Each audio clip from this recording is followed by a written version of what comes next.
Krishna Hare Hare, Hare Rama Hare Rama, Rama Rama Hare Hare.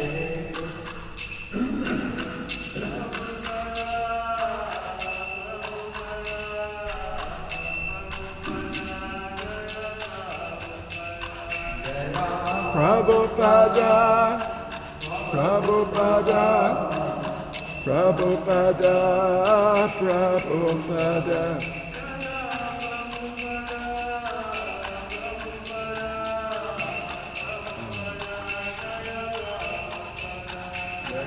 Prabhupada, Prabhupada, Prabhupada, Prabhupada. Jai Vishnuvad Paramahansa Parivrajacharya Studies Madhus Divine Grace A.C. Bhaktivedanta Swami Srila Prabhupada Ki ISKCON's founder Acharya Srila Prabhupada Ki Anant Gauri Vaishnava Vrinda Ki Namacharya Srila Haridas Thakur Ki Prem Segahos Krishna Chaitanya Brahmanachananda Shri Advaita Gadadha Shivasari Gaura Bhakta Vrinda Ki Shri Shri Radha Krishna Gopinath Shamkund Radhakund Giri Govardhan Ki Shri Vrindavan Dham Ki Shri Mayapur Dham Ki Shri Jagannath Puri Dham Ki Shri Shri Radha Radhanath Ki Shri Giri Govardhan Ki Shri Chaitanya Mahaprabhu Ki Srila Prabhupada Ki Shri Harinam Sankirtan Ki Gaur Premanande. All glories to the assembled devotees. All glories to the assembled devotees. All glories to the assembled devotees. All glories to Sri Guru and Sri Gauranga. All glories to Srila Prabhupada. Now this thing here, see, I think I should start the class, but someone's going to have to fiddle with this because it will not connect to the internet. Okay. It usually takes a while. Yeah, you know how to tell, right? You see this globe? Yeah. It should have these signs, but don't ask me what's going on.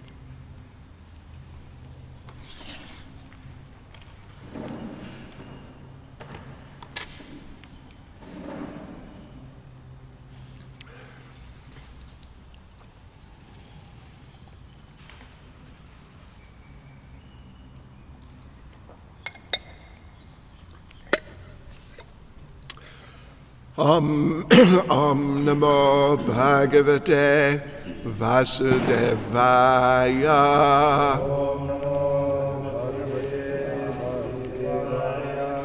Om Namo Bhagavate Vasudevaya.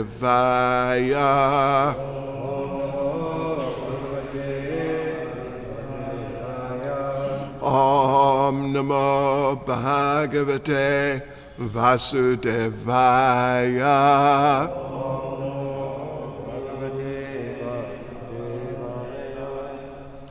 So where are we actually? Oh, we have a book.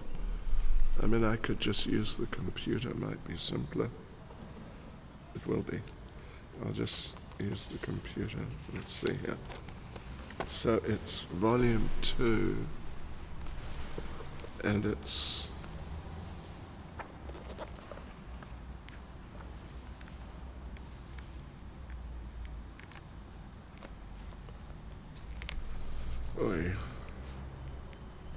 chapter 9. What? not. Oh, okay. Okay, you can turn it on, yeah. So let's just see here. Where are we?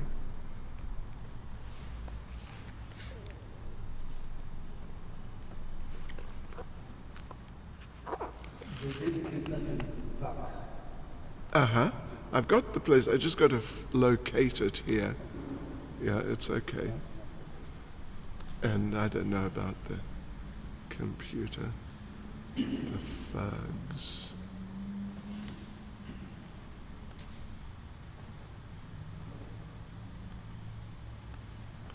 Bob. Oops.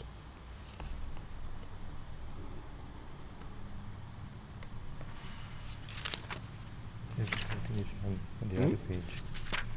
Yeah. Bob. Yeah, but Bob speaks a few times. Aha. Okay.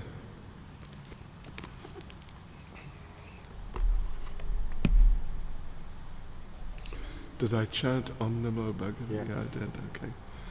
So, devotees. No, it's not happening? Restart the computer. You carry. Yes, a reading from Srila Prabhupada Lilamrita.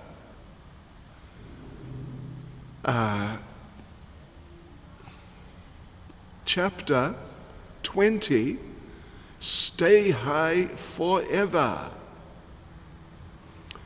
And this is New York City, 1965 to 1966.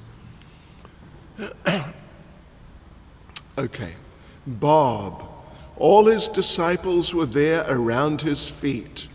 They were chanting, and I tried to chant along and learn the mantra too. I had heard the chanting of Hare Krishna once before at a peace march, and I'd found it very beautiful. Then the Swami spoke. I had the impression that this person was not earthly, and I thought, here is the person I'm looking for. He seemed to be different from anyone else, like he came from some other place or universe. I was attracted. It's very interesting. Well, Nama Om Vishnu Padaya Krishna Prestaya Bhutale Shrimati Bhakti Vedanta Swaminiti Namane Namaste Saraswati Deve Gauravani Pracharane Nirvishesha Shunyavadi Pastya Chadesha Tarane Sri Krishna Chaitanya Pramanityananda Sri Advaita Gadadha Shivasati Gaura Bhakta Vrinda Hare Krishna, Krishna Krishna, Hare Hare, Hare Rama, Rama Rama, Hare Hare. Vanchakalpatarubhyascha kripa sindhubhya evacha, patitanam pavanebhyo vaishnavebhyo namo namaha. It's interesting. This is Bob. Who's Bob? Is it Brahma? No, it wouldn't be Brahma Tirtha. Bob. Anyway, it's someone. Bob. Just can't think who Bob might be. I mean, he might have become on being initiated. I imagine he did. But it's very interesting to see the first reactions of some people to Krishna consciousness. It's kind of very revealing in terms of who they are, where they're coming from, what is their background, and what is it in them, particularly those who are positively attracted. No? Yeah. It's not, no internet access. No internet access, okay. I told Rob that we could. Okay. Yes. What is it within them which is making them react in these ways? Because it, of course, it indicates some something from the past. Yeah, okay. It indicates something from the past, previous lifetime. There are devotees, I know one devotee, Bhajahari Das in London, who I knew very well. He passed away 2 years ago, maybe. But he was a very prominent devotee. He was temple president while I was in the manor for some time. And he said that he was in Prabhupada's presence in Bhaktivedanta Manor, and that Srila Prabhupada had said that you were all followers of Srila Bhaktisiddhanta before. Yeah. And now my Guru Maharaj has sent you to me. He said that, definitely said that. But there must be something from the past, there has to be. Because, otherwise where do reactions, from within, what stimulates them, where do they come from? What's the cause? What's the source? There must be something. So, yes, and some respond positively, like Bob. He's heard the chanting once before. He doesn't even know the mantra. He's trying to learn the mantra. It's pretty simple to learn the mantra. It's pretty simple. But he's trying to learn it. He doesn't know the mantra. But he's so attracted. Here is the person I'm looking for. Sure, what an amazing response. Yes. So he looked different from anyone else, like he came from another place or another universe. All right, so anyway, let's carry on. It's just something to consider. It's something to consider, because sometimes you see reactions strongly in this way or that way. Like one devotee who joined us in Bhaktivedanta Manor in the late, Prabhupada was present. He was initiated by Prabhupada in due course, but when he first came, it was probably 76, and he told us his story. He had been a total psychedelic hippie. Oh, Krishna. Like a wild man, really. He was sort of like a wizard, a magician. And, he was extreme. But he told us that he got a copy somehow of Science of Self-Realization from a devotee on the street, and it didn't make such a big, the contact on the street didn't make so much of an impression, because Hare Krishna by then in England was well known. But he got a book, Science of Self-Realization, and he started reading that evening. And he just became completely overwhelmed, completely entranced. And he couldn't and didn't put the book down until he finished the book sometime the next day. He didn't sleep. And he told us, what it felt like. It was just such an experience, he couldn't believe it. And he finished the book, he put the book down, and he thought, that's it. That's it. That's the end. I'm becoming a devotee. And he did. Like a few days later, he joined the temple.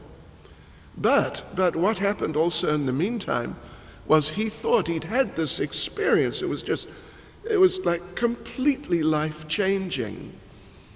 And he thought, because he had a circle of psychedelic friends, everyone has their circle of friends. So he had his circle, and he thought, I'm just going to give this to my friends, and they'll read it, and we'll all become devotees, and it's just going to be amazing and wonderful. So he gave his first friend, maybe his best friend, the book, and said, just read this. Okay, all right. Friend started reading. This devotee, his name, Uttama Shloka, wait a minute. Anyway, I forget what his name became. Punya Shloka, his name became. Came back the next day. Okay, you ready? It's going to come with me and join the temple? And the fellow said, no, I read a bit. It was okay. Yeah, but no. And then I put it down and went on to something else. And Punya Shloka, he wasn't yet Punya Shloka, but he was shocked. He couldn't believe it. How could it be? How could it possibly be? Look, you know what this is. Even I had not exactly the same experience, but a same type, but not as dramatic, that I joined the temple. And I had, in London, and I was from New Zealand, but there were a few friends, including a very close friend from New Zealand who happened to be in London. And, you know, we had discussed so much over a period of a few years about these types of things. And then he came to visit me in the temple, and he was so disapproving. I never heard from him again. I have never heard from him again, pretty much. But then there was one other friend, who a bit later suddenly rolled up at Bhaktivedanta Manor and to see me. He was a New Zealander. He said, yeah, I want to find out about establishing a spiritual community. Can I stay a few days? So we arranged that he stay. I was on traveling Sankirtan those days. We'd go out for a week, come back on the weekend, come back on Saturday night, and like that. Came back the next Saturday afternoon. Not only was he still there, but he had shaved up and he had become a devotee, although he was not intending. So it's interesting to observe. That was Amita. I don't know have you heard of Amita? No. Anyway, he's still there somewhere. All right. So after a second kirtan, the Swami and his followers rolled up their rug, picked up their instruments, and began to leave. Bob walked back to the swings on the other side of the park to find his wife and child. But the image of the Swami stayed with him. He seemed different from anyone else, he thought. His accent had been thick, yet Bob resolved to go to the storefront in a few days to hear him speak. Here is a leader, thought Bob. Dan and his wife sauntered off into the park, sampling the various groups of musicians. His wife was surprised that Dan, who was usually shy, had danced at the kirtan. He said he might go over to the storefront one day and hear the Swami speak. Judy just stood there, hallucinating. She held a Stay High Forever pamphlet in her hand and read it over and over and over. While she was thinking the whole event must have come from another planet, a man walked up and asked, "Would you like to go where the Swami is?" She nodded. At the storefront, one of the devotees offered Judy some prasadam, a chapati, and then invited her up to the Swami's room.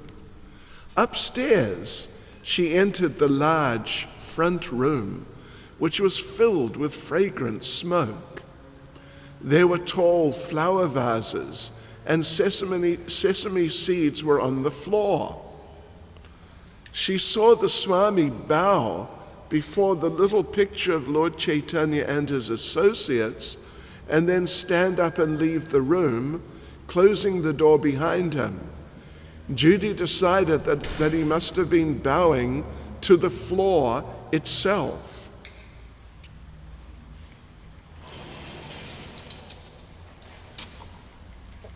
She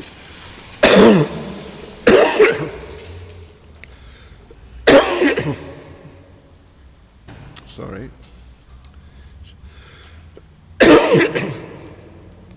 Shri Radha Radha Sri Giri Govardhan Sri Chaitanya Mahaprabhu Ki Jai.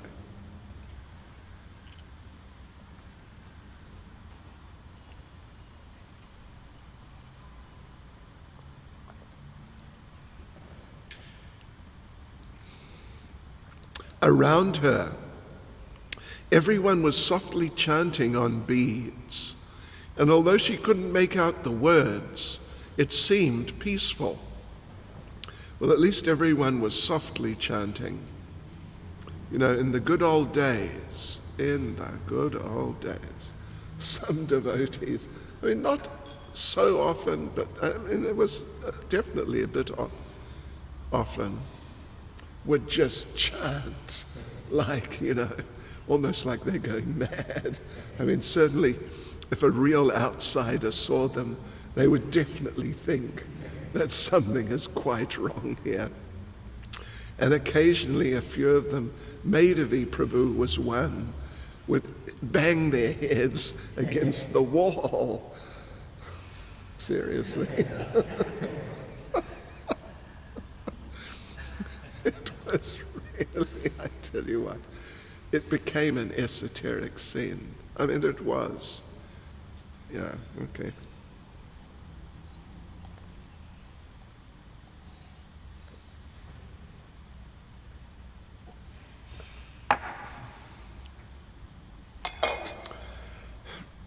One of the Swami's disciples told her she could come into the back room, and she followed, curious.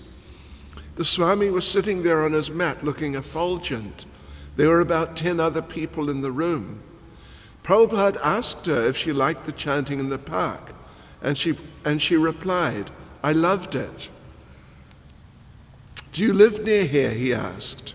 Judy flashed on her idea that she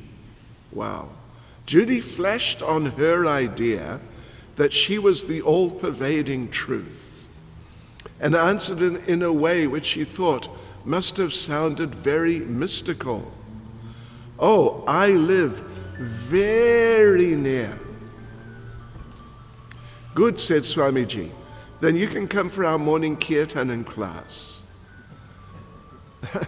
Then she realized that she didn't live so near, and that it would mean traveling an hour and a half from the Bronx, which is a big area of New York, to visit the Swami. But she decided that since he had asked her, she would come. Then she thought, "I'm making this up." But Prabhupada assured her, as if knowing her thoughts, "This process is nothing you have made up. It is very old, very simple, and sublime." He leaned back. "We are eternal," he said, "and everything around us is temporary." Judy was coming down from the LSD. By the time she left the Swami, it was late. She had wanted to stay overnight, but the boys hadn't allowed her. But she was determined to join. For Bob, it seemed natural to follow up on what he had seen in the park. He began attending the evening classes and he started reading the Bhagavatam at home and chanting. He framed the picture from the Bhagavatam dust jacket, depicting the spiritual sky, and placed it on his small homemade altar. He would offer flowers before the picture and sit before it, chanting Hare Krishna. Bob was fascinated by the philosophy and the books and classes, and from the very beginning he was amazed that Swamiji's teachings answered all his questions. He listened carefully and accepted. It seemed like once I'd decided that he was telling the truth, I just accepted everything he said.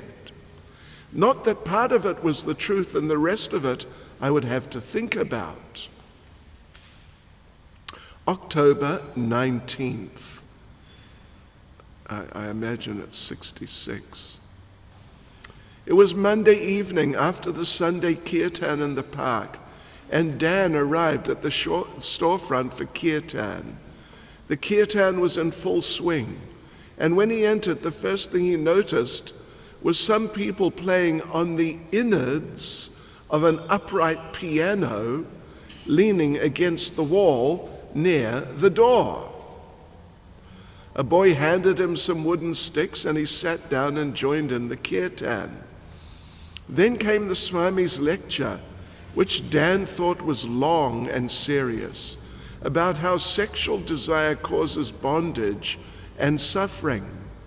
The temple was crowded and stuffy, and Dan was shocked by the lecture, but he stayed on because he knew there would be another kirtan. He felt uneasy that the Swami's followers were all celibate, but because he liked the kirtans, he resolved to keep coming. The Swami wasn't quite what Dan had expected. He had imagined something of a light-hearted Zen Roshi, laughing and joking with sparkling eyes and words filled with paradoxes. But he found the Swami just the opposite, very straightforward and even cutting in his speech, and his mouth turned down at the corners, making him look mournful. Dan happily took to the kirtans, thinking they would aid his impersonal meditation, but the lectures kept stressing that God was a person. Dan resisted.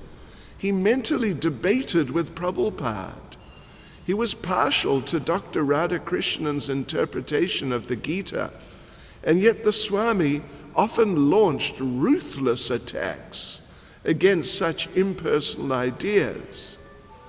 Gradually, Dan saw his impersonal barrier crumble, and he came to admit that on every count, the Swami was right. Judy began attending both the morning and evening classes. She had to rise by 5 o'clock to get to the storefront on time, and her mother and father protested. But Judy didn't care. She would ride an hour and a half on the subway before dawn, downtown to the Swami's meeting, where she would be the only girl present. When the Swami heard that Judy was an art student, he asked her to paint for Krishna. She set up a canvas in the front room of the apartment, and under his guidance she began painting. For a first assignment, he asked her to paint a portrait of his Guru Maharaj, Srila Bhaktisiddhanta Saraswati. He gave her a photo and instructed her. There should be a flower garland around Guru Maharaj's neck. The tilak should be yellowish, not white, and there should be no effulgence or halo around his neck, around his head. Bob, I began chanting and studying the Srimad Bhagavatam at home and attending the kirtan and classes at the storefront. After the last kirtan in the evening, the Swami would take a bowl made of simulated wood and a little paring knife and a couple of apples that had been sitting on the edge of his lectern, and he would cut the apples up in the little bowl and hand the bowl to a disciple. The disciple would then offer him the first piece, and he would pop it into his mouth. The rest of the pieces of apple would be distributed to the crowd. I remember one time when he was chewing on his piece of apple, and he spit the seeds out on the floor up against the wall. They bounced off the wall onto the floor next to the dais. And I was thinking, how wonderful. No one else can do that. Listen to this. No one else would have the nerve to do such a thing. With his aesthetic filmmaker's eye, Dan appreciated Swamiji's manner. Dan. There was a sink right next to the dais where he sat. It was so close that he could have leaned over and touched it. After cutting up an apple, he would take the scraps and just fling them into the sink. It was very casual. I was impressed by that. And one time, Brahmananda came up and wanted 50 cents for something, and the Swami reached down and picked up his little black purse, the kind that closes by a metal clasp at the top. He snapped it open, looked inside very perspicaciously, and then his hand came up like a bird, like an eagle hovering in flight above its prey. But the hand didn't pounce. It just delicately drifted down, took out a 50-cent piece, and rose up again as if it were being lifted up on a balloon. It was graceful. It was a dance, a ballet. He just picked up this 50-cent piece and lifted it into Brahmananda's hand. I couldn't believe it. Someone asks you for a 50-cent piece. You just dig in your pockets and throw it at them. But the Swami seemed to treat everything as Krishna's property, and that 50-cent piece was treated with such care. The weeks went by. Some of the devotees had spoken to Bob about initiation, but he was unsure. He didn't know exactly what initiation was, but it seemed to him that the other devotees were eager to get him initiated because he was working and had a family. To Bob's way of thinking, he represented maturity to them, a middle-class American, and they were eager to land him. Bob's wife wasn't interested, and his friends were downright opposed. He couldn't spend much time with Prabhupada or the devotees, since he was either at the office or at home with his family. So they were asking me if I was interested in initiation. I said I would think about it. I hadn't stopped smoking. I hadn't made the final decision. The first real personal exchange I had with the Swami was when I asked for initiation. The rest of the time I was so much in awe of him that it didn't occur to me to say anything. I always wanted to. I felt puffed up, and I always thought, well, I should be able to talk to him. Maybe I should do something. But I was always kind of reluctant to do it. I didn't think it was my place. I guess maybe I was afraid. But I was getting up early and chanting 32 rounds a day, many of them on the subway. I was afraid of the material world because I didn't have much association with devotees, and I wanted to insulate myself by chanting more. Judy was another person who was considering initiation, and I asked her what she was going to do about it, and she said, I'm thinking about it. And then she told me she had decided she would get initiated and give up all her bad habits. I began to think maybe I could give up these things too. So I asked what to do. How do I approach him? And Kirtananda said, well, you go up to his room. I was surprised it was so easy. I had prepared a little speech in my mind. My dear Swamiji, would you kindly accept me as your disciple and teach me about Krishna consciousness? I went up to his room without an appointment and knocked on the door. I heard him say, "Come in." I entered the room and he was sitting behind his desk. He was alone. I made obeisances and he looked at me and said, "Yes?" And I said, "Swamiji, will you make me your disciple?" And that's as far as I got. I was going to say, "And teach me the philosophy of Krishna consciousness." But he didn't let me finish my speech. He said, "Yes." It was so simple. I thought, well, there's nothing else to say. He has accepted me. So I thanked him and paid my obeisances and left. Okay. You know you're not supposed to be up here, and this is another section. You know you're not supposed to be up here unless you're initiated, Achyutananda said. I mean, he would say things like that. Yeah. Judy was flustered. She had come upstairs to put some dirty pots in the kitchen. "Oh yes," she replied. "That's just what I wanted to talk to Swamiji about." And she went into Prabhupada's room where he was talking with a few other people. "Swamiji, could I please get initiated?" she asked. And he said, "Do you know the 4 rules?" "Yes." "Can you follow them?" "Yes." "Then you can be initiated in 2 weeks." Dan was also thinking about initiation, but he wanted to wait. He was chanting 16 rounds and attending all the classes, despite his reluctant wife. He had always had difficulty with authority figures, but he could feel that the Swami was winning him over and wearing down his impersonal barrier. 2 weeks later, Prabhupada held another initiation ceremony. Bob became Rupanuga, and Judy became Jadurani. Dan needed a little more time.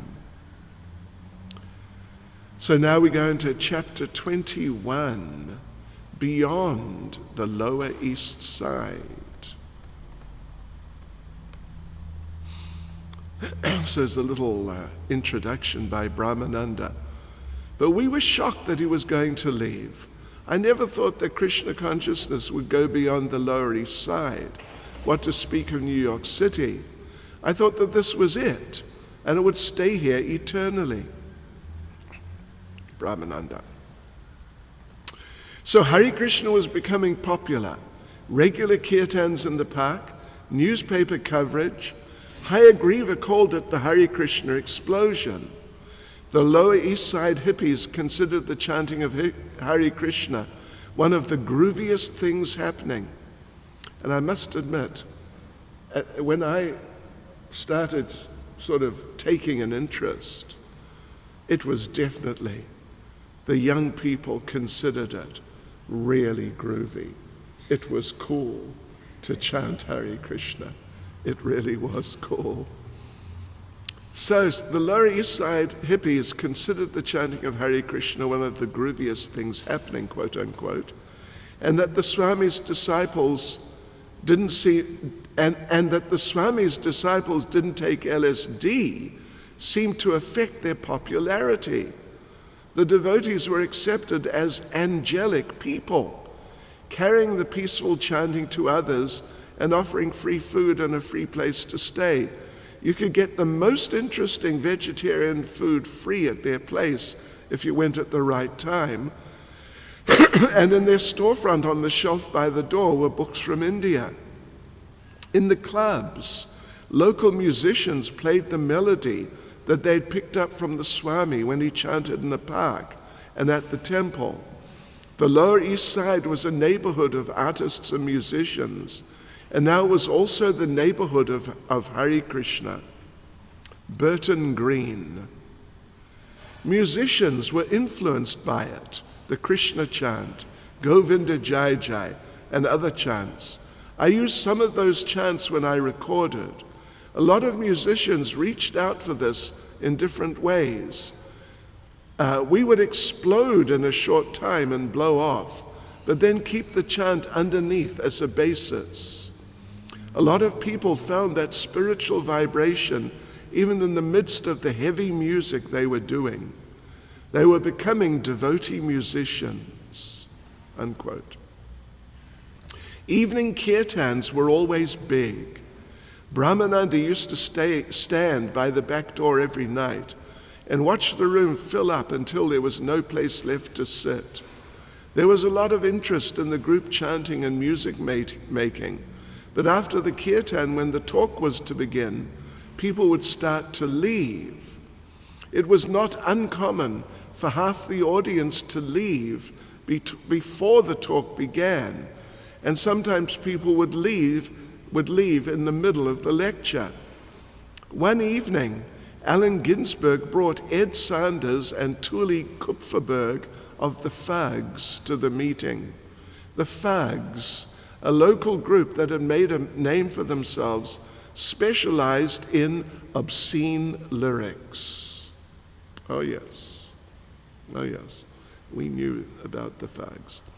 Among the popular songs of Ed Sanders were Slum Goddess of the Lower East Side, Group Grope, and I Can't Get High. Ed had wild red hair and an electric red beard, and he played a guitar during the kirtan. The devotees were happy to see their prestigious guests. The night of the Fugs, however, Prabhupada chose to speak on the illusion of sexual pleasure. Sex pleasure binds us to the material world, birth after birth, he said. And he quoted, as he often did, a verse of Yamunacharya. Since I've become Krishna conscious, whenever I think of sex life with a woman, my face at once turns from it, and I spit at the thought. The Fugs never returned. Yes, the Fugs. They were super heavy. They were another dimension, way beyond the Beatles and the Rolling Stones. Sure. They were just so crude. Anyway, it's amazing though. It's really interesting. Hare Krishna. Srila Prabhupada Ki Jai.